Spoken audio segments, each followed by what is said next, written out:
Let's now take a look at the Far East, where tensions ran high this year.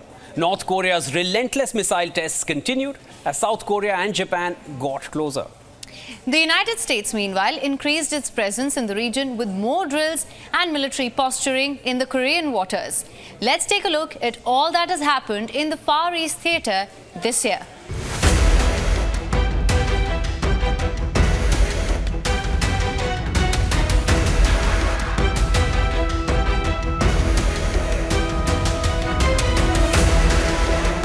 Pyongyang started 2023 with a bang.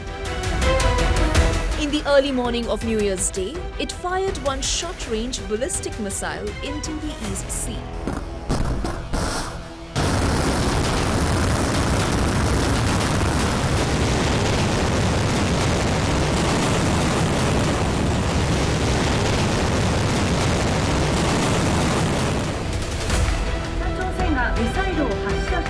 Neighboring Japan and South Korea got the message.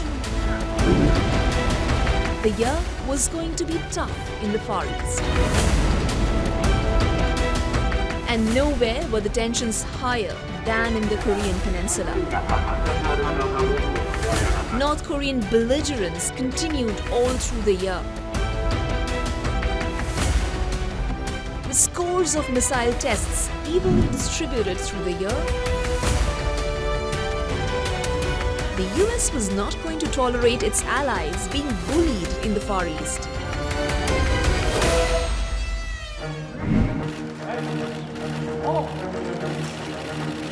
US President Joe Biden hosted South Korean President Yoon Suk-yeol and Japanese Prime Minister Fumio Kishida at Camp David. This is the first ever standalone summit between the US, Japan, and South Korea. The summit marked a new era in trilateral relations,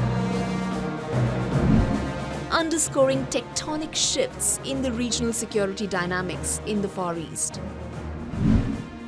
US convinced South Korea and Japan to drop historical hesitations by standing together against a common enemy. Days later, the countries staged joint naval missile drills off the Korean peninsula, infuriating North Korea.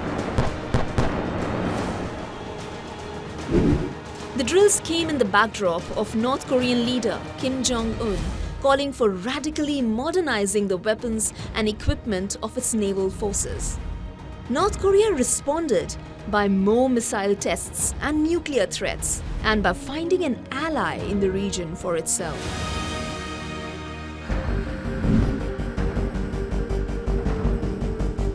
Kim Jong-un undertook a days-long journey by train to reach a spaceport in Russia's Far East. He met Russian President Vladimir Putin and assured him of his full backing in Russia's sacred fight with the West. After the hours-long talks, Putin said Russia would help North Korea launch satellites. As the leaders said after the meet, the summit was a clear manifestation of North Korea, prioritizing the strategic importance of its relations with Russia.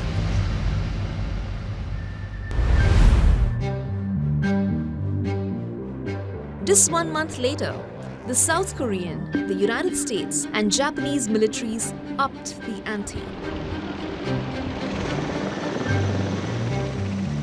The Allies conducted their first ever trilateral aerial exercise. The Camp David agreements were taking shape. Fighter jets from Japan and South Korea roared in the skies as America's nuclear-capable B-52 bomber stole the show.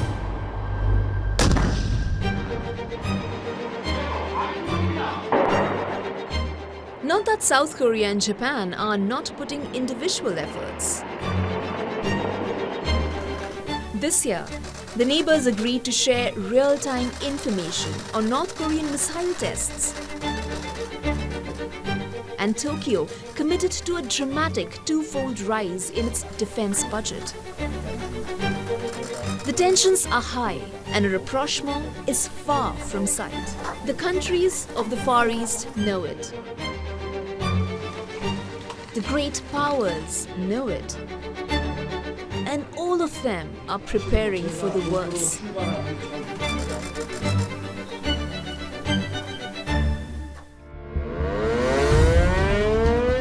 Sirens blared in Japan's Okinawa once again. But this was not a missile test by North Korea. This time, Pyongyang launched a satellite into space. And this was not an ordinary satellite.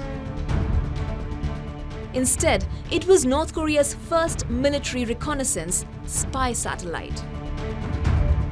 North Korea achieved the feat in its third attempt, having failed twice earlier this year. For North Korea, this was a much-desired success, and a helping hand from Moscow behind the success cannot be ruled out. This triggered a fresh wave of tensions across the Korean peninsula. South Korea responded by suspending parts of the 2018 Comprehensive Military Agreement. Seoul also restored aerial surveillance and reconnaissance activities for signs of North Korean provocations along the border. It is vowed further actions depended on Pyongyang's next move. The Far East is clearly among the most volatile regions on the planet. And presence of the nuclear capabilities with North Korea is only making matters worse. At times like these, just one miscalculation would render unimaginable consequences for the entire world.